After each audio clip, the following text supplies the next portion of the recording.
Hello and welcome to Bihari talks. It's me Trisha Rai. आज के जो हमारे गेस्ट है, आई थिंक उनको किसी पहचान की ज़रूरत नहीं है। ये वो है जिनके यहाँ पीएम मोदी यानी कि नरेंद्र मोदी जी का फ़ोन आता है। ये वो है जिनको एपीजे अब्दुल कलाम के द्वारा गुरु की उपाधि दी जाती है। जी हाँ, हम बात कर रहे हैं गुरु रहमान सर की, और आज हमारे बीच है वो। आइए जानते हैं उनके बारे में कुछ इंटरेस्टिंग बातें।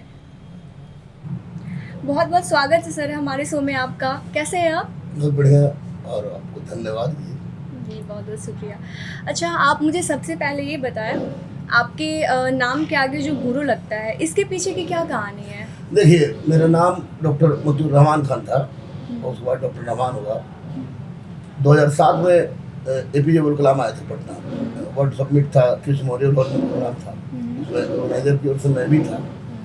उसी में एक आर्टिकल मैंने पढ़ी थी। आर्टिकल पढ़ने के बाद बहुत देर तक मेरी गतिविधि को देखते रहे कलाम साहब। अच्छा। और देखने के बाद लास्ट में उन्होंने मुझसे पूछा क्या करते हो, तो मैंने बताया, तो बोले कि नहीं, I am giving you title गुरु।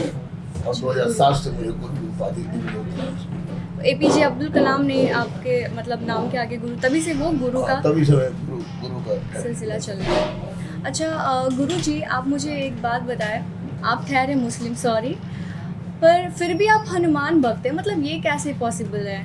देखिए, एक्चुअली में हिंदुस्तान में जो परिपाटी है, मैंने जब आपको पढ़ा और समझा है, तो किसी देवता को या किसी ऐसे चीज़ को हिंदू मुस्लिम के पैजामा में नहीं दिखना चाहिए।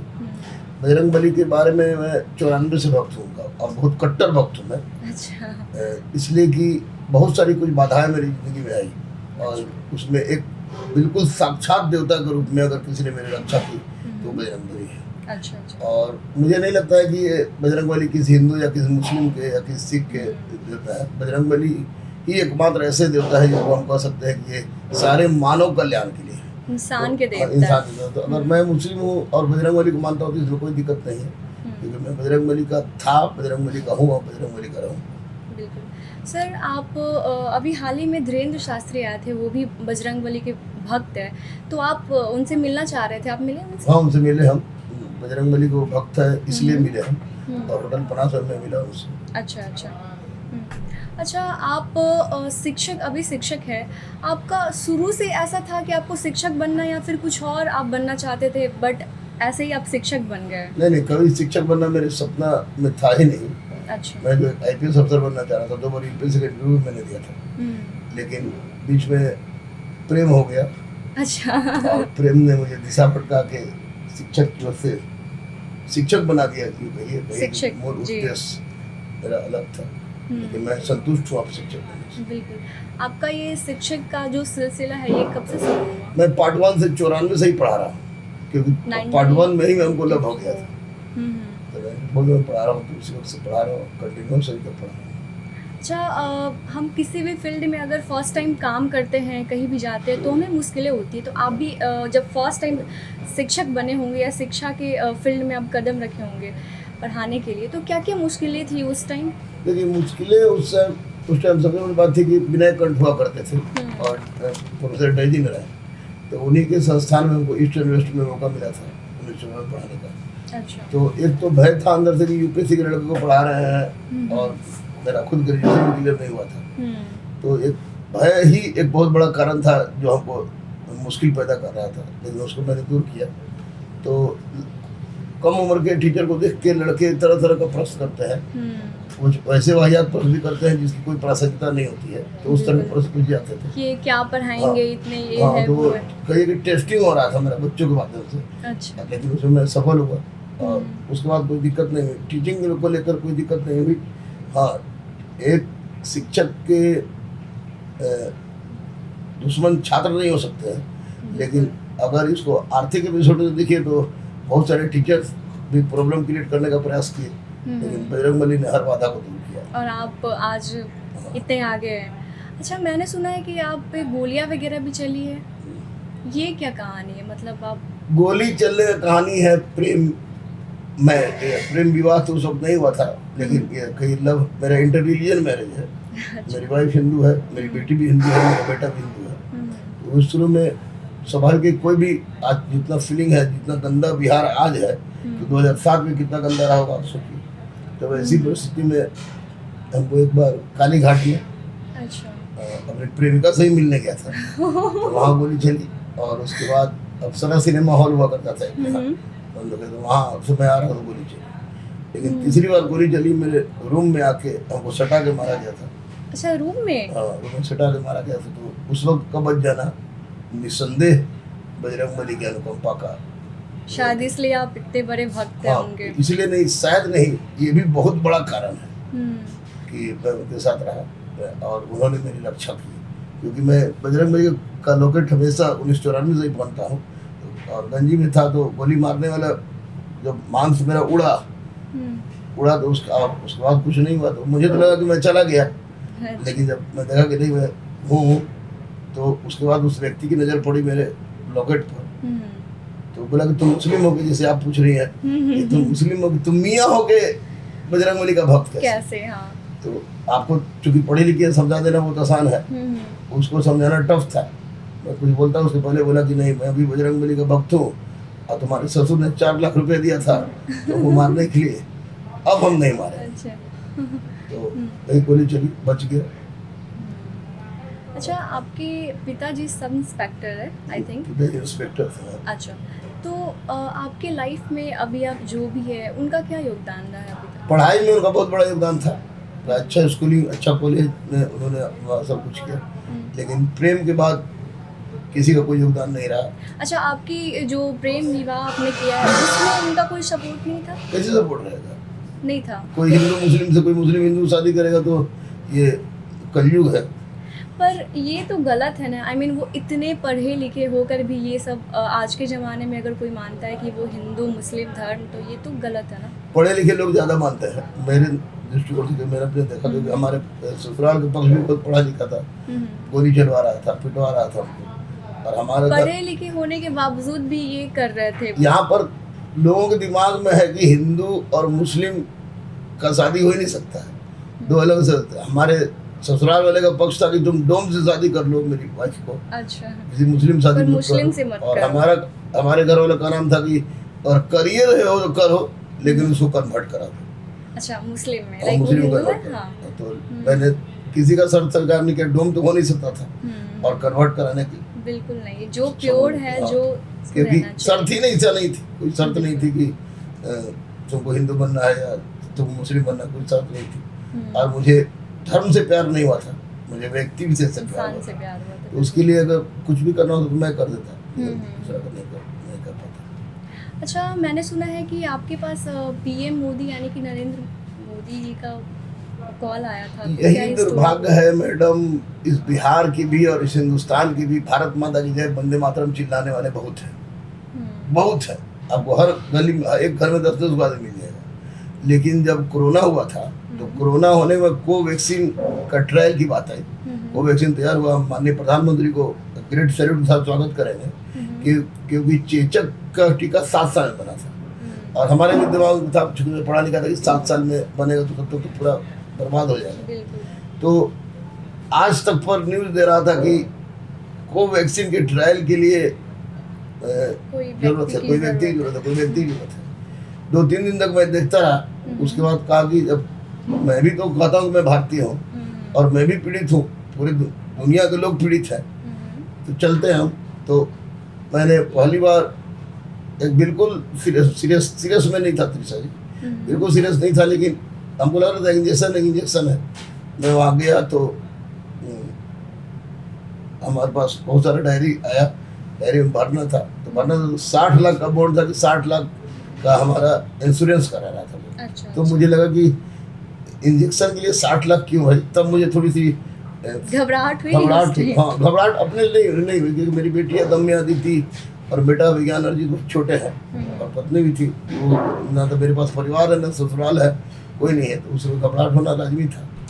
तो उस वक्त एक वैक्सीन मैंने 1 डोज ले लिया, उसके बाद फिर हमको जाना था दूसरा डोज लेने। तो दूसरे डोज के समय में थोड़ी चिंता हुई हमको, क्योंकि वो उस दिन डॉक्टर थोड़ा बहुत ज़्यादा आवाभगत कर रहे थे। तो आवाभगत कर रहे थे तो मुझे डर लग रहा था कि शायद जाने का निशानी है, तब इतना हमारी पूछ हो रही है। तो मैंने अपनी पत्नी से बात किया, बेटी से बात किया, बेटा से बात किया। पहले किसी को विश्वास ही नहीं हो रहा था कि मैंने आप मतलब ट्रायल ले रहे हैं। तो उसके बाद मंगल पांडे चले आए, CM सिंह थे एम्स के, और माननीय सुशील मोदी जी चले आए। तो उसके बाद मैंने ट्रायल लिया। ट्रायल लेने के बाद 6 घंटा वहाँ था, और उसके बाद मैंने घर बताया। तो बताने के बाद सब ठीक ठाक रहा, मुझे कोई फर्क नहीं पड़ा उसका ट्रायल का। और आपको बता दें कि हर आदमी कहीं ना कहीं किसी ना किसी रूप में डायरेक्ट इनडायरेक्ट कोरोना से प्रभावित रहा है। बिल्कुल बिल्कुल। लेकिन कोरोना बीमारी ने मुझे आज तक नहीं टच किया। टच। और आप बोलिएगा क्यों ऐसे बोल रहे हैं हम, इसलिए कि हर 1 महीना पर रिपोर्ट मेरा आता है हैदराबाद से, क्योंकि मैंने कोवैक्सीन का ट्रायल लिया है। अगर मुझे संक्रमण हो जाता तो कोवैक्सीन खत्म, तो हर महीना में ट्रायल हो गया था। तो अभी तक मैं बिल्कुल अछूता हूँ, और अब तो नहीं लगता है कि कोवैक्सीन बहुत ही सफल रहा है। तो उसी वक्त मैं क्लास लेके जा रहा था अपने गोपाल मेन सेंटर से सेंट्रल बैंक में, तो जा रहा था, तो अचानक फोन आया कि PMO से आपसे कोई बात कर रहा था। बोला कोई फिरकी ले रहा है, मजाक कर रहा है। मजाक कर रहा था। हमारे अरे बहुत हमको डेली PMO का फोन आता, रखिए। बोला कि आप मोतियूर रहमान खान बोल रहे हैं? मतलब बिल्कुल मोतियूर रहमान खान बोल रहे हैं। तो PMO से बात आ रहा है, आप बात कीजिए। तो हम बोला कर लेते हैं, फिरकी न ले रहा है। उसके बाद हुआ तो माननीय मोदी जी की आवाज़ थी। माननीय मोदी जी ने बहुत बोला कि मैं राष्ट्रवादी मुसलमान को सैल्यूट करता हूँ, मैं बिहार आऊँ तो आपसे जरूर मिलूँगा। लेकिन मैंने उनसे कहा कि सर, राष्ट्रवादी मुसलमान नहीं, एक भारतीय को का सम्मान कीजिए, क्योंकि कोई भी आदमी ले सकता था ट्रायल। मैंने ट्रायल लिया, तो कोवैक्सीन लेने के कारण माननीय प्रधानमंत्री जी ने मेरा उनको फोन किया था। तो बहुत अच्छी बात है। अच्छा, एक बात मुझे आप बताएं, जो फील्ड में, जिस फील्ड में आप हैं, जिस सब्जेक्ट की आप पढ़ाते हैं, तो उसी फील्ड में हमारे खान सर भी है, तो आप क्या सोच रखते हैं उनके बारे में? खान हमारे स्टूडेंट है। अच्छा, आपके स्टूडेंट है? हमारे स्टूडेंट है, और वो रेलवे को पढ़ाते हैं, और मैं यूपीएससी और दरोगा। पर अभी हाल में उन्होंने भी स्टार्ट किया है, वो ऑनलाइन किया उन्होंने सब जगह से। तो ऑनलाइन पर मैं बहुत ज़्यादा विश्वास नहीं करता है, इसलिए विश्वास नहीं करता कि जैसे अभी आपसे हम ऑफलाइन बात कर रहे हैं, तो ये फीलिंग, और ऑनलाइन में बात करते वो फीलिंग में नहीं है। खान सर के पास पैसा बहुत है, तो उस पैसा के बल पर बहुत है। पैसा बहुत है, तो उस पर ही करते हैं। टीचर को लोगों को बुला के ऑनलाइन से जुड़वा रहे हैं, लेकिन खुद वो नहीं पढ़ाते। अच्छा, लाइक खुद नहीं, ऑनलाइन वगैरह का उनका है सिस्टम? ऑनलाइन का सिस्टम है। जैसे अब मान ले कि लड़की का कौन कलर का लिपस्टिक है, कौन कलर का नहीं, वो तो मैं नहीं बोल सकता। तरह कुछ बातें, कुछ जज नहीं कर सकते। कुछ ऐसी बातें वो बोलते हैं कि मैं उसको यूज नहीं कर सकता, क्योंकि मैं भारतीय हूँ, गुरु हूँ और सनातनी हूँ। और हमारे यहाँ सनातन में बेटियों को सम्मान देने की परंपरा रही है, इसलिए अपना व्यू बढ़ाने के लिए, लोकप्रियता के लिए मैं कोई भी ऐसी काम नहीं कर सकता जो हमारे संस्कार के विरुद्ध। वही काम बहुत लोग कर रहे हैं, वो भी खान भी कर रहे हैं। खान हमारे स्टूडेंट रहे, 2 साल तक बजाते, और उसके बाद वो चले मैप पढ़ाते ही, टीचर ऑफ मैप के वो टीचर है। लेकिन अब तो ऑनलाइन में सब कुछ अजीब अजीब टीचर पैदा कर दिया। अच्छा, आप मुझे एक बात बताएं, टीचर और स्टूडेंट का कैसा रिलेशन होना चाहिए? टीचर और स्टूडेंट का रिलेशन तो हमारा शास्त्र सिखा दिया है कि अगर गुरु अंगूठा मांगे बिना पढ़ाए तो अंगूठा दे देना चाहिए। लेकिन मैं उसका ये बात पर विश्वास नहीं करता।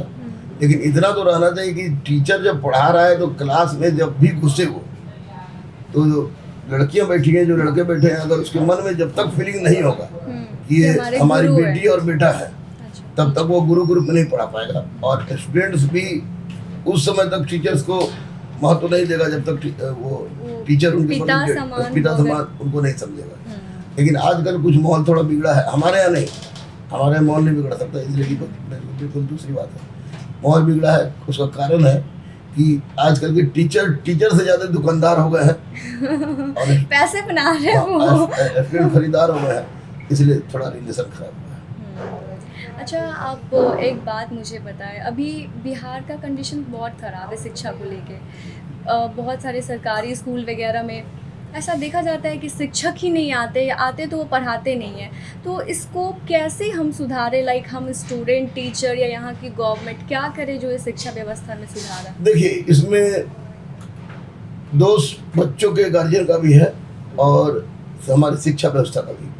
तो शिक्षा व्यवस्था को दोष को दूर करने के लिए तो अभी माननीय मुख्यमंत्री ने आपको बीपीएससी से सुपर टेट की व्यवस्था की है, यानी जो सीटेट पास कर गए हैं, बीएड कर लिए हैं, उनको फिर से बीपीएससी की परीक्षा लेगी, जैसा कि माननीय लालू जी के समय में हुआ था 94 में, 96 में, 99 में, 2003 में हुआ था। तो बहुत अच्छे अच्छे टीचर निकले, बहुत अच्छे लगे, उसमें से बीपीएससी पास कर गए, यूपीएससी निकाल लिए। लेकिन आज वो परिस्थिति है कि आज कुछ तो नियोजित शिक्षक के रूप में थे, किसी को मुखिया जी ने पत्र बांट दिया, तो ऐसी परिस्थिति में शिक्षकों की संख्या तो बहुत ज़्यादा हो गई, लेकिन गुणवत्ता की संख्या घटी। और ऐसी विषम समस्या से सरकार अपरिचित है, ये भी मैं नहीं कह सकता। सरकार परिचित है, बिल्कुल परिचित है, और परिचित होने के कारण ही आज सुपर टेट की व्यवस्था की गई है, ताकि जो लोग सीटेट, बीटेट, स्टेट, आपको बीएड, डीएलएड कर लिए हैं, उनको एक परीक्षा और पास करना होगा, तो वो बीपीएससी से पास करेंगे। दूसरी सबसे बड़ी बात आपको हम बताते हैं कि गार्जियन बच्चों को स्कूल भेज देते हैं, दाल भात चटनी मिलेगा, दाल भात चोखा मिलेगा, दाल भात छिपकीली मिलेगा वाली बात हो जाती है। लेकिन आज तक कोई गार्जियन जाके स्कूल में ये देखने का प्रयास नहीं करता है कि कौन शिक्षक पढ़ा रहा है, कौन शिक्षक आया है, कौन शिक्षक नहीं आया है। आप लोग मीडिया वाले भी हैं तो उसी जगह पर जाती हैं कि जहाँ पर जो शिक्षक एकदम बर्बाद है, नहीं पढ़ा रहा है, तो उसी का मैंगो का मैंगी लिख रहा है, कुछ का संडे को संडे लिख रहा है, तो वहाँ आप लोग इंटरव्यू ले लेते हैं। अच्छे टीचर भी हैं, और निश्चित रूप से इसमें शिक्षक, गार्जियन और स्टूडेंट तीनों अगर एक साथ मिल के पढ़ाई के वास्तविक महत्व को समझें कि पढ़ाई से हमें क्या लाभ है, तो वैसी परिस्थिति में शिक्षा व्यवस्था में सुधार होगा। और अभी बीपीएससी जो एग्जाम हो रहा है, उसके बाद मुझे लगता है कि शिक्षा के क्षेत्र में निश्चित रूप से बिहार में सुधार होगा। अच्छा, आप पॉलिटिक्स में आप इंटरेस्ट रखते हैं? अभी तक तो नहीं। अब फ्यूचर में अगर आपको कोई पॉलिटिक्स से आपको ऑफर आए, किस पार्टी में जाना चाहेंगे? In case offer in case में आए तो इन केस में तो बीजेपी में। बीजेपी में अच्छी बात है, अच्छी पार्टी है वैसे। न पार्टी जो भी रहे, लेकिन जो कि मेरी मनोवृत्ति में भारतीयता की बात करता हूँ, मैं गाय की रक्षा की बात करता हूँ, मैं धरती की रक्षा की बात करता हूँ, प्रकृति की रक्षा की बात करता हूँ, मैं हिंदुस्तान को राष्ट्र मानता हूँ और राष्ट्र की रक्षा की बात करता हूँ, तो उस तरह की बात उसमें होती है। लेकिन अभी कोई इरादा नहीं है, और मुझे लगता है कि मैं बच्चों के लिए समर्पित रहूँ, गुरुकुल खोल लूँ उनके लिए, तो वही मेरी बढ़िया बात होगा। लेकिन आपने कहा इन केस, तो इन केस में मैंने बता दिया बीजेपी में जाना चाहेंगे, ये आपने बोला है। हाँ, अपने तो केस आपको और सारी पार्टियां से क्या प्रॉब्लम? लाइक आप दिल्ली में देख लो, आप बहुत अच्छा कर रही है, वहाँ की शिक्षा व्यवस्था बहुत सुंदर। और पार्टियों का मतलब नहीं, जैसे मेरी प्रेमिका यही है, मेरी जो पत्नी है मेरी प्रेमिका है, बहुत सारी एक से एक हजारों करोड़ों लड़कियां हैं, तो फिर मेरा दिमाग इन्हीं के प्रति क्यों है, मैं उन्हीं के प्रति क्यों डेडिकेटेड हूँ, वही बात है।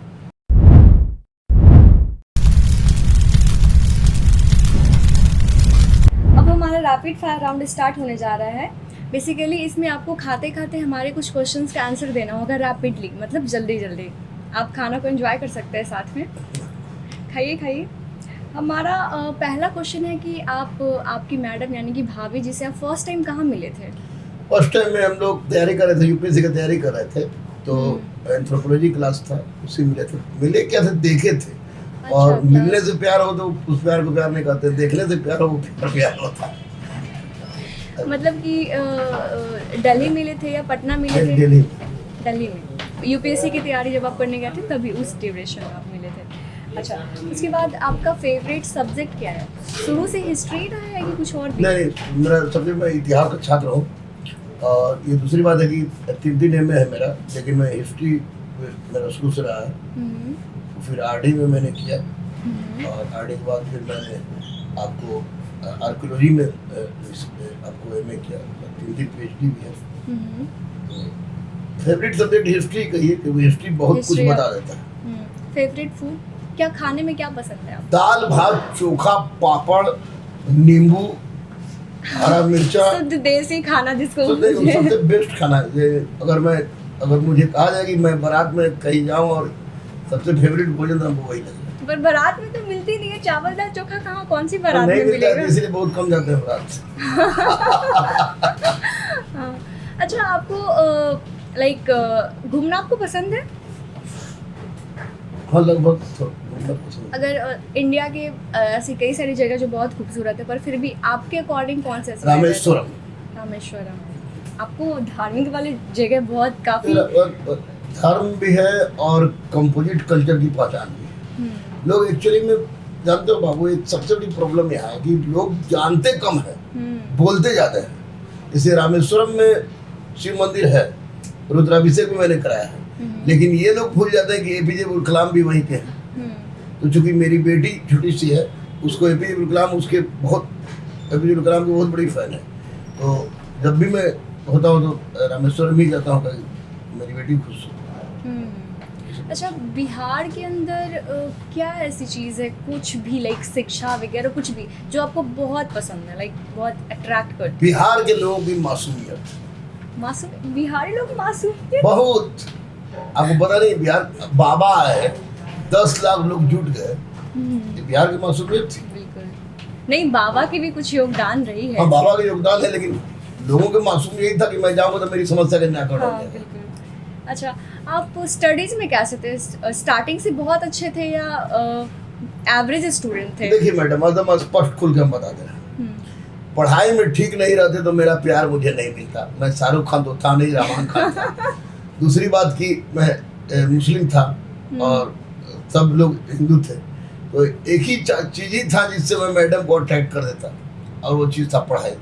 तो पढ़ाई में बहुत बढ़िया था, लेकिन मैडम को पाने के चक्कर में और बढ़िया हो गया, क्योंकि जिस टॉपिक को पढ़ाने के लिए टीचर कहता था कि कल ये मैं पढ़ाऊँगा, उसको मैं 70 किताब से पढ़ के जाता था।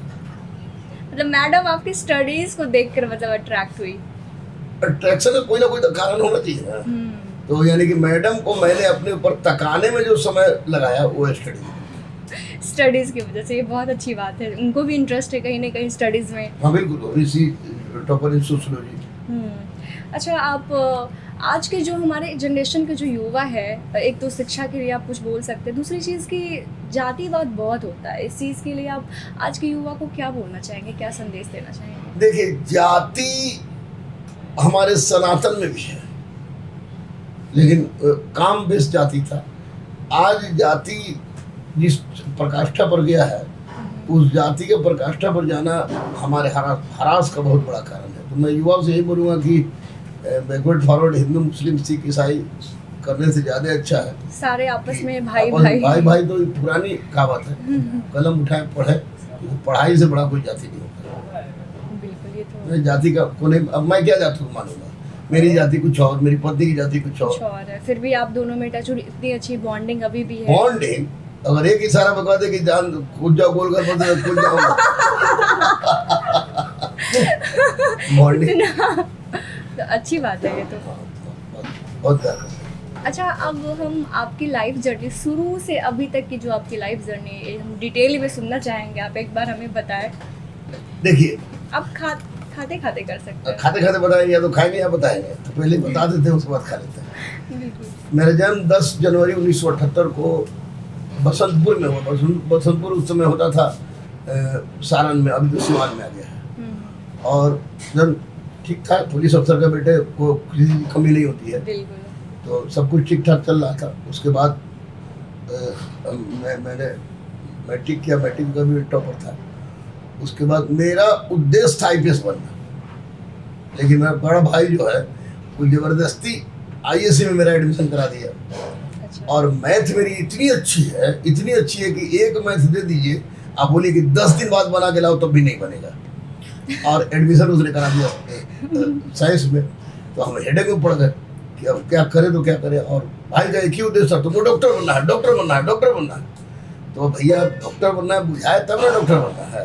एडमिशन हो गया, फिर उसके बाद मेडिकल का फॉर्म निकल रहा था, फॉर्म भी एक बार भर दिया। और इस बीच मैंने क्या किया, थोड़ा बदमाश में था उससे, हमारे प्रेसिडेंट थे शक्ति सिंह, उनसे लकड़ी लगा के मैंने अपना आर्ट्स करवा लिया। अच्छा। आर्ट्स करवा लिया, लेकिन घर में किसी को पता नहीं था। तो मेडिकल का फॉर्म भी भरवा दिया सब, और भेज भी दिए एक सिपाही को, हमारे फादर की जब परीक्षा इसको दिवा के ले आई। तो मैं तो ऐसी था नहीं, फॉर्म भरा गया था। तो मैं गया और विक्रमशिला विश्वविद्यालय घूमने चला गया। वहाँ से आया तो लेट हो गई। तो सिपाही बोला कि सर ये तो लेट हो गया है, अब तो साहब हमको छोड़ेंगे नहीं। हम आगे छोड़ने या छड़ने का है, साहब कहना कि परीक्षा दे के लेके चले आए। जरा सिपाही मान गया। हम परीक्षा यानी लौट के आए तो भाई मेरा पूछा कि कैसा गया, तो मैं बहुत बढ़िया गया, तो क्या लग रहा है हम टॉप करेंगे। तो बोला कि सही बोल रहे हो, बिल्कुल टॉप करेंगे। तो परीक्षा मैंने नहीं दिया था। तो उसके बाद रिजल्ट निकला तो मेरा रोल नंबर गुजरा कि इतना बोल्डली बोल रहा है टॉप करने, तो कहीं ना कहीं होगा। तो बार बार खोजे ले, तुम्हारा नहीं रिजल्ट है। तो मैंने बता दी कि भैया आर्ट्स वाले का कभी मेडिकल बनते हैं, तुम्हारा साइंस में है। तो बोला कि नहीं, हम चेंज करा लिए। पिटाने की आदत हमको शुरू से थी, इसलिए प्रेम में भी जो पिटाया तो ज़्यादा अखड़ा नहीं।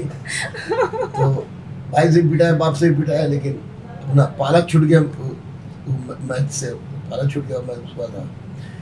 उसके बाद अपेयरिंग में ही मेरा यूपीएससी हो गया। अच्छा। और यूपीएससी हुआ, पीटी भी हुआ, मेंस भी हुआ। तो उसके बाद एंथ्रोपोलॉजी, एक पहले हम 2 सब्जेक्ट हुआ करता था, तो मेरा एक हिस्ट्री था, दूसरा एंथ्रोपोलॉजी था। एंथ्रोपोलॉजी के लिए इनके वैद बहुत अच्छे टीचर थे। अच्छा, इनके पटना? नहीं, दिल्ली में। तो दिल्ली में। इनके वैद और नदी में लखनऊ के आते थे, भट्टाचार्य सब दिल्ली में थे।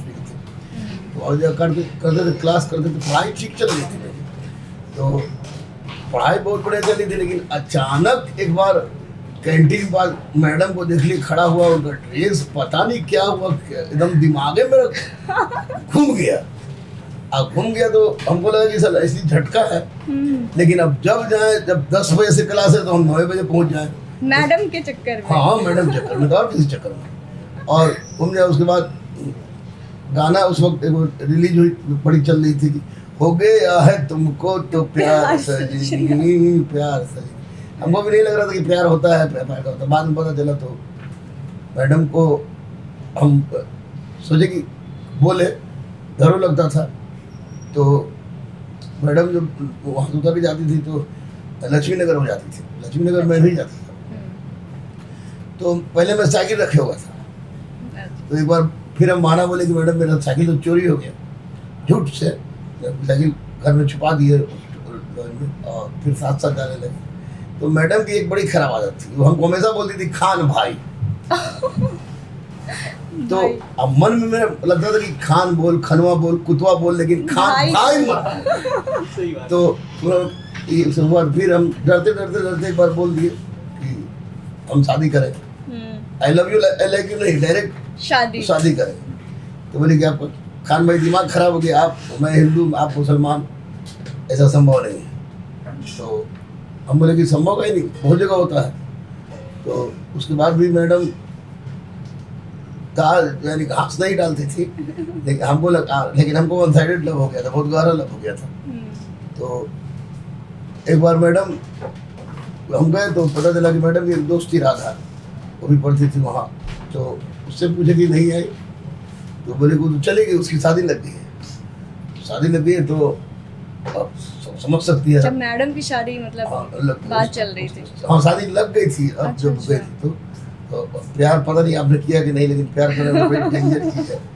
अब पता चला कि शादी लग गई है उनकी, तो हम क्लास भी नहीं किए और सीधे हम चले आए अपने में लॉज में। और विल क्लिंसन ब्लेड होता है, अच्छा, विल क्लिंसन ब्लेड से मैंने 52 बार अपने हाथ में मारा। ओह गॉड, पूरा 52 बार मारा। और धीरे धीरे निश्चित हो गया।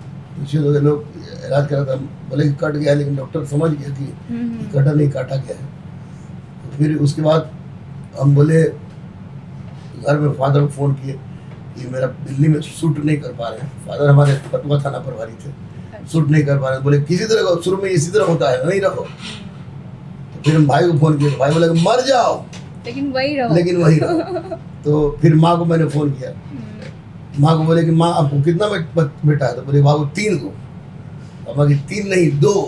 बोले ऐसे मत बोलो। हम कि ना ऐसे ही बोल रहे हैं 2, क्या कि हम नहीं बचेंगे, अब मेरी स्थिति बहुत खराब हो रही है, ये हो गया, पेशाब पीला हो रहा है, ये हो रहा है, जितना बीमारी था, तरह तरह की बीमारी का लक्षण एक साथ जोड़ दिए। बेचारी घबरा गई और लड़ झगड़ के हमको बुलवा ली। वहाँ से बुलवा ली तो मैं पटना में आ गया। और पटना में आने के बाद तैयारी तो छोड़ दीजिए, पटना में कम से कम 1.5 महीना मैं इस चक्कर में था कि मैडम को ढूंढे तो कहाँ ढूंढे। अच्छा, आपको उनका घर का पता नहीं था? नहीं भाई, ये भी नहीं पता था कि मैडम कौन जाता है। इतना जानते थे कि मैडम हिंदू है, लेकिन ये जान के मैडम पटना पहुंचे, तो ढूंढे तो कहाँ ढूंढे। तो हम सोचे कि यूपीएससी की तैयारी कर रही थी, किताबें की दुकान पर, हर किताब की दुकान पर मैं एक फिक्स किया था कि 10 बजे यहाँ जाएंगे, 2 बजे यहाँ जाएंगे, 4 बजे यहाँ जाएंगे हर किताब पर। तो अचानक कुमार बुक डिपो है जिसका लड़का IPS है, SSP, वो भी स्टूडेंट है मेरा। अच्छा, तो वहीं पर खड़ा थे, देखे कि मैडम है, तो मैडम को हम देखे तो लगा कि हमको दुनिया मिल गया, UPSC में मैं टॉप कर गया। अच्छा। तो मैडम हमको देखी, बोली कि अरे खान भाई आप यहाँ आ गए। फिर माथा मेरा खराब हो गया कि सब बोले अरे खान, मैंने बोले कि खनवा बोल, कुत्ता बोल, खान भाई कुछ। तो बोली कि मेरा शादी लग गया है, ये है वो है। मैं सुनो शादी लग गया लोग छोड़ो, चलो बात करें। तो 2007 में एक तो मैं पढ़ा रहा हूँ शुरू से, लड़के भी जानते थे कि पढ़ा रहे हैं। अगर किसी लड़की के साथ जाते तो कहता कि माट साहब लड़की के साथ घूम रहे हैं। तो हम लोग बजरंग बली के मंदिर में, बजरंग बली के मंदिर में कोई मुस्लिम वहाँ जाता नहीं, मैडम जाती थी तो कोई सब भी नहीं करता, वहीं बैठ के बात करते थे। बात करते तो मैडम बोली कि मुस्लिम 4 को ब्याह करता है, तो हम आगे हम ये को ब्याह करेंगे। तो बोले कि अगर करना होगा तो हिंदू। मैडम को ये सोचता कि इस तरह की बातें बोलेंगे तो भटक जाएगा। अच्छा। लेकिन हम छुट्टियाँ थे, भटकने का सवाल ही नहीं होता, हमको तो भटक लटक गए तो लटक गए। तो हम बोले कि ठीक है हम हिंदू रीति रिवाज से विवाह करेंगे। तो बोले कि बाल बच्चा जो होगा उसको हम अपने हिसाब से रखेंगे। मैं डन। अच्छा। तो बोली कोई कन्वर्सेशन नहीं है, मैं 100% डन। फिर बाद में बोली कि ना पूरे हिंदू मुस्लिम मर जाएगा आपस में लड़के। हम बजरंग बली सामने दबा गए बॉस, हम उनको बॉस कहते हैं बजरंग बली, कि इसकी हर बात को हम माने। और ये कह रही है कि अब नहीं हिंदू मुस्लिम मर जाएगा। हम बोले कि पूरे दुनिया का हिंदू मुस्लिम मर जाए लेकिन तुमको चलना होगा। तो बोले कि नहीं किसी का विश्वास नहीं होता है। तो उसी में मैंने कहा था जो तुमको हो पसंद वही बात करेंगे, तुम दिन को अगर रात कहो रात कहेंगे। ये मैडम गाना मैडम को आज भी याद है, हमको भी याद था। तो उनको जो पसंद था उसी हिसाब से हम लोग किए। और मैडम कार्ड लेके आई थी, तमिलनाडु कैडर में IPS था उनका, ये कार्ड लेके आई। और होली का समय था, 2 पुड़िया रंग, तो रंग हमको जहर लग रहा था, कड़वा लग रहा था कि हमको सीधे यमराज पहुंच गए। अच्छा, शादी की कार्ड बोले क्या? हाँ, सीधे यमराज पहुंच गए। तो हम बोले कि नहीं ऐसा नहीं होगा। तो वैसी परिस्थिति में हम मेरे पॉकेट में 500 रुपया था, अब मैडम के पर्स में 40-50 रुपया था। हम लोग एक्सप्रेस बजरंग बली के मंदिर से उतरे और ट्रेन पकड़ के भाग गए बनारस। अब बनारस भागे तो दूसरे दिन में मात्र 150 रुपया बचा। तो मेरा कजिन रहता था, अभी गया का डिस्ट्रिक्ट एजुकेशन अफसर है, उसके मैंने बोला पढ़ना क्या हाल है? तो बोला तुम है कहाँ? हम तो बताओ पढ़ने का हाल क्या है? तो बोला कि उधरे मर जो या खप जो। कहा कि पूरा फ्रंट पेपर जो निकला था कि लड़की का अपहरण, लड़की का अपहरण, लड़की का अपहरण। तो हम वहाँ से सोचते कि अब तो चक्कर पड़े गए। तो मैडम मेरी बोल्ड है थोड़ा, बोले कि चलिए चलते हैं। तो हम लोग उतर के, अभी जो बुद्धा स्मृति पार्क है ना, तो पहले जेल हुआ करता था। अच्छा अच्छा। तो वहीं से उतर के हम लोग आ रहे थे, तो गांधी मैदान, वीर भौर, कोतवाली का 5 नंबर मोबाइल था, और सीनियर SP थे, सिटी SP थे, लॉ एंड ऑर्डर DSP थे। सब लोग पहुंच गए, जैसे लगा कि कोई कसाब पकड़ाया है। हम भी शांत थे, मैडम भी शांत थी। तो सीनियर SP उठाया और सिपाही का राइफल लेके बड़ा से हमको मारे, हम गिर गए। तो मैडम चिल्लाई लेकिन कोई कौन देख रहा था। उसके बाद हमको लेके आए लोग थाना में। थाना में लेके आए तो अपहरण का केस बोला तो बनेगा। तब तक 164 का बयान होने था, और जितना गाली देना था हमको सब पुलिस वाले दे रहे थे। बहुत मुझे हो गया, मियाँ हिंदू वहाँ भी फीलिंग हो गई कि मियाँ लेके भागा हिंदू, मियाँ लेके भागा हिंदू। ज्यादा इससे तो और भी ज्यादा, और बहुत ज़्यादा, इतना गंदा गंदा बात बोला था। हम शांत थे, चुपचाप थे। तब तक 164 का बयान देके मैडम आई तो बोले कि किस बदतमीज आदमी के साथ बैठे हो, चलिए आप। तो हम समझे कि मैडम मेरे पक्ष में बोली है। तो हम उठे और सीनियर SP को बोले, पटना में पर अब यह है बड़े अच्छे पोस्ट पर, लेकिन नाम उनका नहीं लगे। तो उनको मैंने कहा कि जा रहे हैं सर, एक बात बोलना चाहते हैं। बोले क्या? हम आगे आपके जैसे बदतमीज आदमी को SP किसने बना दिया? अच्छा। बोले अरे फालतू बोलेगा, हम फालतू नहीं सच बोल रहे हैं, फालतू इसको फालतू समझ। तो फिर DSP बोले कि इनको पहुँचा दे, इन लोग गाड़ी से पहुँचा दो। हम लोग बोले कि पहुँचाने की जरूरत है, हम लोग निकल जाए। और आपको बता तीसरा कि विवाह करके 7 साल तक हम लोग अलग अलग रहे। तो 7 साल तक मैंने मेरी पत्नी को छुआ भी नहीं, मेरी पत्नी थी उसके बाद भी छुआ नहीं, क्योंकि डर लग रहा था इस बात का कि जो वो अफवाह देख रहे थे, सामाजिक वो अफवाह, उसमें धार्मिक कट्टरता भी चल रहा था। तो हमको लग रहा था कि अगर कुछ हो जाता है हमको, तो ऐसी परिस्थिति में तो मंदिर में विवाह किया, मैं जानता हूँ, मैडम जानती है, और कोर्ट में विवाह किए तो उसको सारा कागज मैडम को ही मैंने दे दिया था। तो मैंने सोचा कि चलो कुछ हो जाता है तो कम से कम इसकी शादी हो जाएगी, साथ अलग रहे। उसके बाद 2007 में हम लोग एक साथ हुए। अच्छा। एक साथ हुए जब उसमें 2004 में जब दरबार बहाली आया था, बहुत सारे बच्चे हमारे जुटे थे, तो वही लोग बोले गुरु जी देख लेंगे जो हिंदू मुस्लिम वहाँ पे देख लेंगे। 2007 से एक साथ रहे, आज अभी तक रह रहे हैं। लेकिन शादी के बाद प्रेम में तो कष्ट था ही, शादी के बाद कष्ट की सीमा 4 गुना बढ़ गई। वह ये कि फिर हमारे घर वाले, हमारे मजिला भाई जो है गुलशन गुरुवर है, उसको प्रेम चोपड़ा का सब आग लगाया वही, तो हमको भी घर से निकाल दिया गया, मैडम को भी घर से निकाल दिया गया। तो मैडम माँ पार्वती को शूटर में रहती थी और मैं पीली कोठी में रहता था मैडम। तो उस विषम परिस्थिति में मैंने पेपर बांटा 1.5 साल तक। और मैंने ये भी मैंने ये भी सुना है कि आप कुछ गांधी मैदान में 10-15 दिन आप वहाँ सोए हैं। हाँ, गांधी मैदान में अभी सुनिए तो मैं बता रहा हूँ। तो मगर मालिक निकालते थे तो गांधी मैदान में सोते थे। और कुछ दिन तो इतनी दयनीय स्थिति रही कि जब बजरंगबली के मंदिर के सामने बैठकर 1.5 साल तक मैंने खाना खाया रात में। वो मेरी ज़िंदगी का कष्टकारी दिन था। और इसी बीच में मेरी तबीयत बहुत ज़्यादा खराब हो गई, तो पूरा शरीर फूल गया था। तो डॉक्टर ने कहा कि मैक्सिमम 3 मंथ्स। हमको बड़ा ख़राब लगा कि अब 3 मंथ्स में क्या हुआ। तो उसके बाद एक गोखुर होता है, ऋग्वेद में मैंने पढ़ा था, गोखुर का यूज किया मैंने, दौड़ना सीख गया। तो पता नहीं क्यों बजरंगबली के आशीर्वाद से वो बीमारी अचानक धीरे धीरे ठीक हो गई और मैं इस पोजीशन पर आया। तो आज भी मैं अपने परिवार से बहुत खुश हूँ, अपने प्यार से बहुत खुश हूँ, अपने बच्चों से बहुत खुश हूँ। लेकिन जब मेरी माँ मरी तो मिट्टी नहीं देने दिया गया। मेरी बहन की शादी हुई, मेरे भाई की शादी हुई तो मुझे पता नहीं चला। मेरी दादी मरी, मुझे पता नहीं चला। यानी कि ऑलमोस्ट मैं कट गया। बिल्कुल अपने फैमिली से आप पूरी तरह समाज से दूर हो गए। नॉट फैमिली, समाज से कट गया। और अब लोग बोलते हैं कि लोग इंतजार कर रहे हैं उस दिन का कि जब मैं मुसीबत की घड़ी को झेलूं। लेकिन मुझे विश्वास है कि बजरंगबली मेरे साथ में मुसीबत की घड़ी को नहीं झेलूंगा। तो आज बढ़िया चल रहा है, बहुत बढ़िया चल रहा है। और निश्चित रूप से मेरा उद्देश्य जो है, आपने कहा था कि राजनीति में तो उद्देश्य मेरा मूल है एक गुरुकुल खोलने का। अच्छा। जिसमें पढ़ाई 50% स्टूडेंट केवल गरीब बच्चे रहे हैं, 10% पैसा वाले रहे हैं, तो उसको मैं खोलूँगा।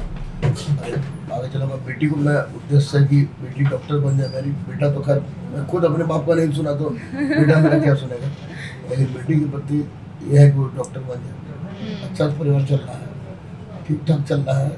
लेकिन याद आती है, बिल्कुल याद तो सभी को आती है। वो पूरी याद आती है, पूरा वो अपना घर, पुराना घर, सब कुछ याद आता है। लेकिन आज मुझे लगा कि मोहब्बत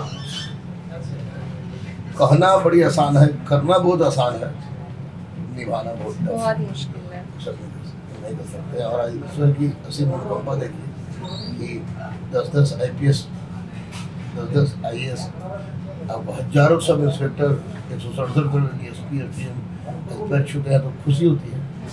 लेकिन मैं अपने वजूद की तलाश में हूँ और मुझे लगता है कि मैं अपना वजूद बना दूँगा। लेकिन तमाम युवाओं से जो देख रहे हैं इसको, उनसे मैं यही कहूँगा कि भाई रे, एक तो प्यार मत करना, अगर करना भी तो वैसी जगह करना जहाँ भगवान से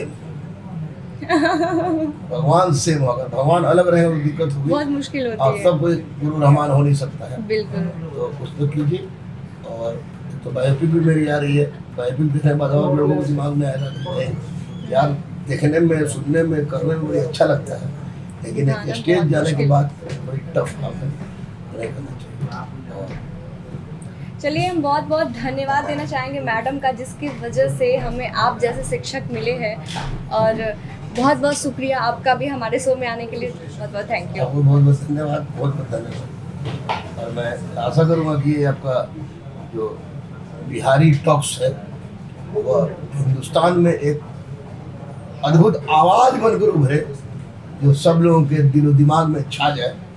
और जब आप बुलाएंगी तब मैं आऊँगा। और मुझे लगता है कि जिस तरह से इसकी शुरुआत आपने की है, ये आने वाले कल में बड़े बड़े लोग, मैं जो मामूली सा अदना सा आदमी हूँ, बड़े बड़े लोग बिन बुलाए आपके पास आएंगे और कहेंगे तीसरा जी मेरा बिल्डर होगी। बहुत बहुत धन्यवाद इसके लिए, थैंक यू।